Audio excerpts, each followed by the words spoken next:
Hey guys, welcome back to another episode of Life with Spike. But today we're not really doing a vlog type video. We're going to talk about why my Starlink is not pointed south. Now, I don't know if any of you guys have known, but recently they put out a new update that allows you to put Starlink in flat mode. Here, let me show you guys. I'm going to put my phone over top of the video right there. Now, as you can see, I'm being told my Starlink is obstructed, and that's because I am parked in the trees. So let me show you guys. So this is the way it's pointed right now. So if I'm pointed this way, Starlink is pointed that way right here. So I've got a tree over here, and I've got a tree over here, and I've got trees over here and over here that are blocking Starlink and getting its access. But it's in flat mode. This has been running for a good 7 hours test, and I wanted to see how it performed in flat mode. And so far, it's doing pretty good, considering I've got all these trees blocking my path. So now what we're going to do is we're going to put it in regular mode or automatic. And what you need to do is you click on settings. Once you click on settings, you click on Starlink. And now you've got 3 options here. Now, if you don't see these 3 options, you need to go into your Google Play Store or you need to go into your Apple Play Store and update your Starlink app. And then you will see those options available to you. It doesn't matter if you're on mobile or whatever. I'm on regional, so it's $170 a month. I don't have mobile, motion data. They built this flat mode for people that put it on their vehicle and they drive with it so that it doesn't damage it when it's tilted. And because you're always constantly changing directions, you don't want Starlink to be constantly changing directions.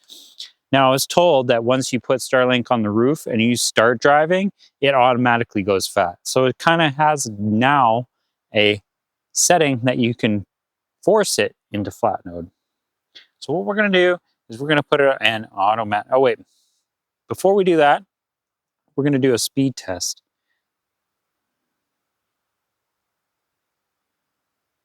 Okay, we're not being obstructed now, so we're going to do a speed test. I'm going to step away just in case I'm blocking it. I don't think I am. But as you can see, I'm getting fairly decent speeds. Now, what shocked me the most was I was able to get faster upload speeds in some locations in flat mode. So sometimes if you don't have a very good upload, try putting it in flat mode. You might get a little better signal. So right now it's not doing too great, but I mean, we are in peak hours, so it could just be in the systems being used. All right, let's put it in automatic. Click save. And now it's going to automatically orient itself and point south. I'm going to let it sit and stabilize the connection, and then we'll come back and see how it runs. 20 minutes later. Okay, it's been about 20 minutes almost. So we're going to check and see.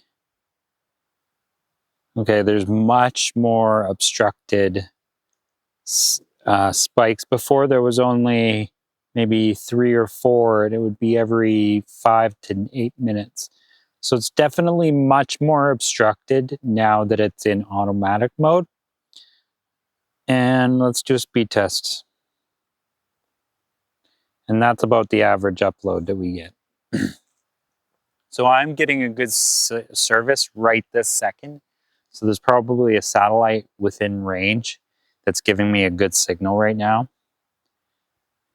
But I am definitely getting much more obstructions on the uptime. So the uptime's less, but your download speed and your upload speed is much more. Okay, so we're going to go back into automatic mode. I'm going to go flat, save. Oh, now it's pointing that way a little bit. Oh, we forgot to check the obstructions. Yeah. Oh, well. But you kind of can see my point is if you've got a ton of trees sticking up all around you and you can't get a good clear signal, then put it in flat mode. You might be surprised. Maybe you might get a signal. I've been getting much better signal when there's a bunch of trees around in flat mode than I have in automatic mode. The future Spiike is going to edit an overlay of the future graph and what it looks like in flat mode. And as you can see, it is much less obstructed in flat mode than it is in automatic mode. I have no idea why, but it makes more sense, you know. It's pointed up, it's grabbing all of the satellites in the sky instead of just the south side of satellites.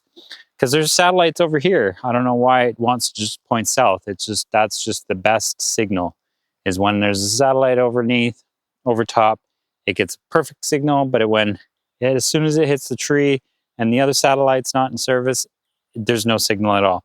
But this way, there's a satellite over here and a satellite over there. They connect to both of them and they get a good signal, and there's less obstructions. Hopefully you guys learned something today. Hopefully you guys take this information as is. It's not like professional advice or anything like that. It's just my personal experience. This is working well for me, just as if somebody would flat mount it on their van, but this is mobile. You know, I can put it anywhere I want. I can get a 150-foot cable and put it 150 feet away from the van and park the van in the shade, which is awesome, which is one of the reasons why I don't want to flat mount my Starlink. If I do flat mount my Starlink, I'm getting a second Starlink. That way, if this one's not getting a signal that's flat mounted on the roof, I don't want to, you know, have to remove it. I can just pull up my second Starlink, plug it in, unplug the one on the roof, stay nice and cool in the shade, not be in the sun, and enjoy some internet where there's no internet to be. Anyway, guys, I'm going to take off. My dinner's almost ready. I'm going to have a shower tonight. We'll see you guys on the next episode. Thanks for watching. Peace out.